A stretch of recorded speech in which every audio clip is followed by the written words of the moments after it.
Hai, Assalamualaikum. Apa khabar semua yang menyaksikan YouTube ini? Dan waktu ini, Pak Cik Nujo in the house untuk tafsir rahsia tarikh lahir anda. Dan untuk anda semua yang menyaksikan Pak Cik, ingat, usah percaya ini adalah hiburan semata-mata. Pak Cik mendapat satu WhatsApp daripada seorang yang mana bernama Yat. Yat ni nak sangat tahu rahsia tarikh lahirnya bersama pasangannya. Terima kasih sekali lagi Yat kerana sudi membuat donation pada projek Iftar Pak Cik. Thank you so much. Dan Yat lahir pada 17/5 tarikh sekian-sekian, dan juga pasangan 1/11 tarikh sekian-sekian. Dan untuk pengetahuan Yat, setelah Pak Cik amati selama seminggu, rasanya 2 minggu juga Pak Cik menilik gitu kan, menilik kan. Akhirnya Pak Cik mendapat nombor Yat ni adalah nombor 46. Yat nombor 46. Kalau ikutkan nombor 46 ni, nombor yang mana nombor sebagai nombor orang yang berada di barisan hadapan. Kira ni macam frontliner lah, tapi Yat bukan frontliner tu.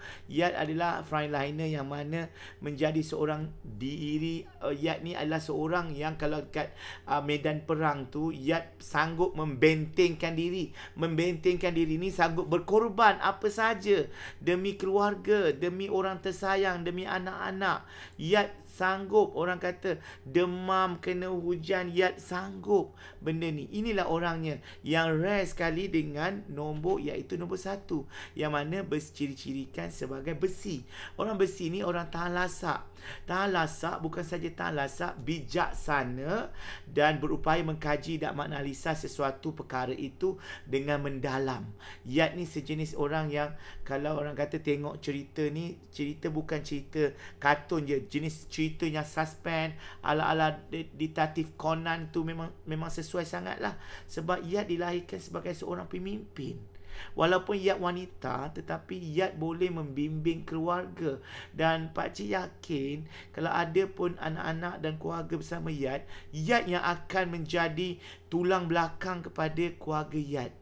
Dan seperti besi-besi yang lain juga mempunyai daya tarikan yang lain, iaitu dari segi percakapan mungkin, kecantikan, dan orang akan toleh 2 kali juga.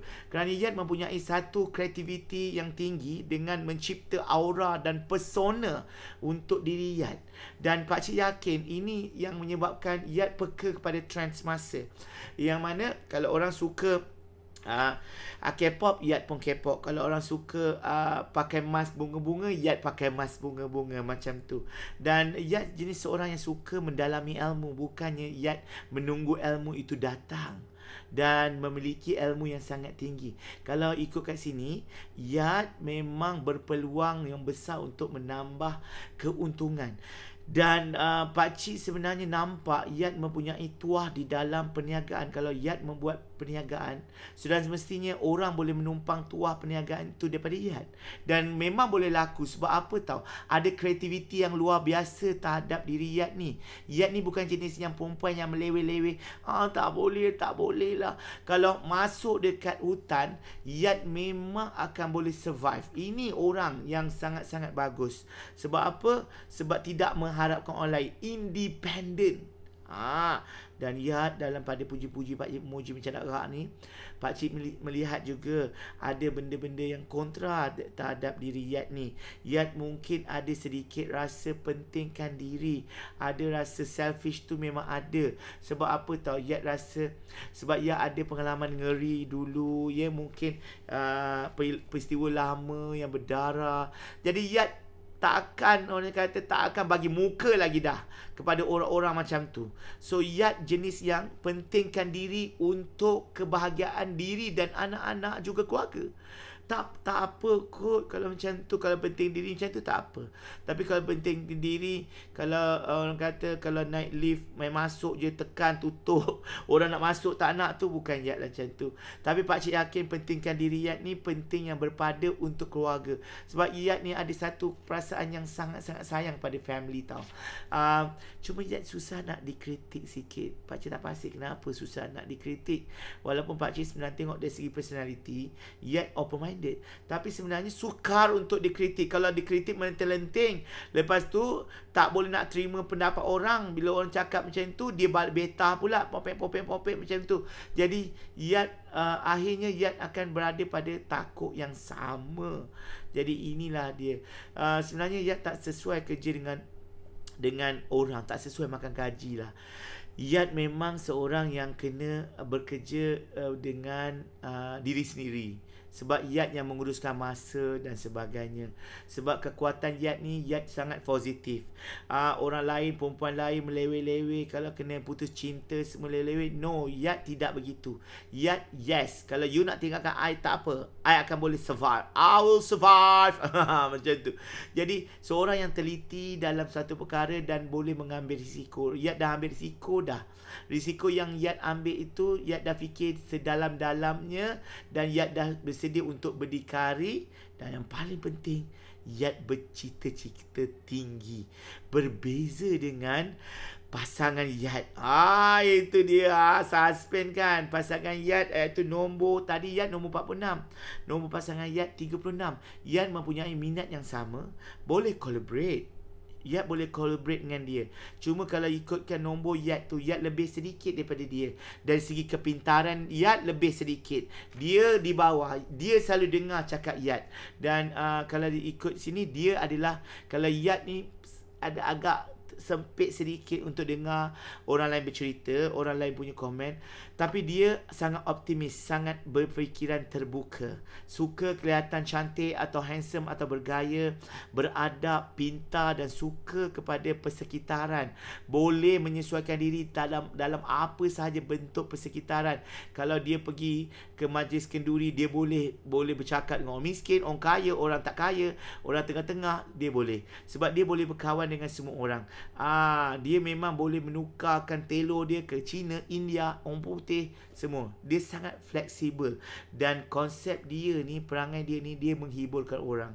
Sometimes muka nampak serius, tapi sebenarnya dia melucukan orang yang dia sayang sebenarnya.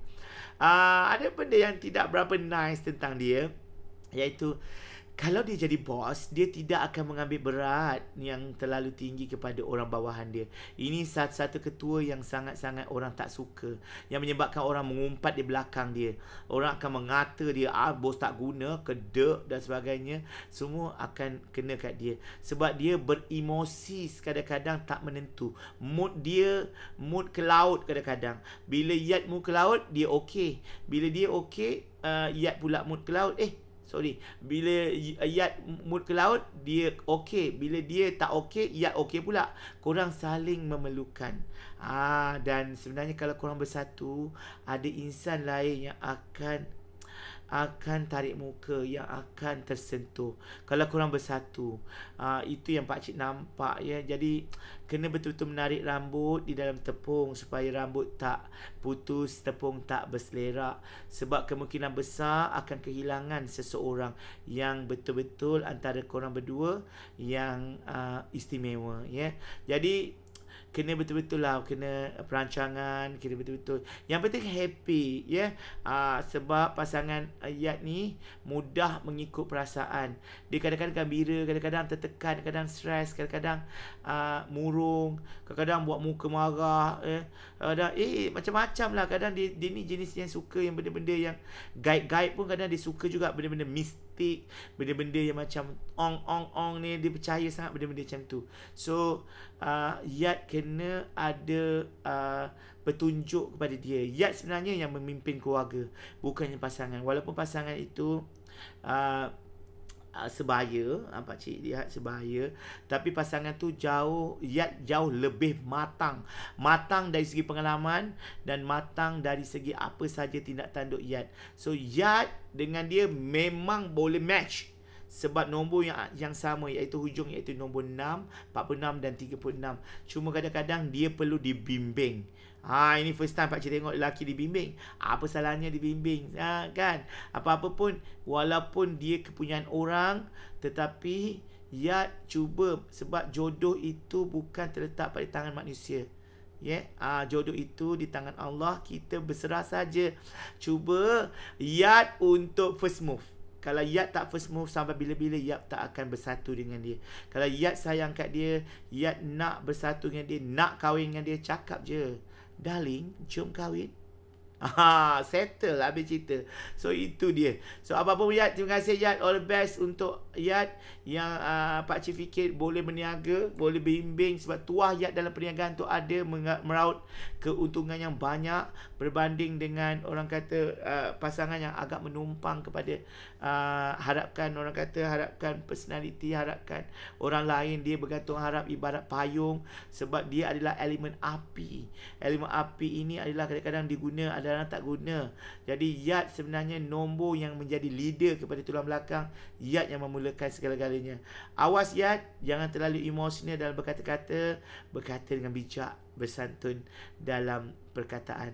Jumpa lagi. Terima kasih untuk semua yang menyaksikan Pakcik. Bye-bye untuk anda semua yang menyaksikan Pakcik. Nak tahu usaha percaya, hiburan semata-mata. Pakcik Nujum in the house. 012 399 3947.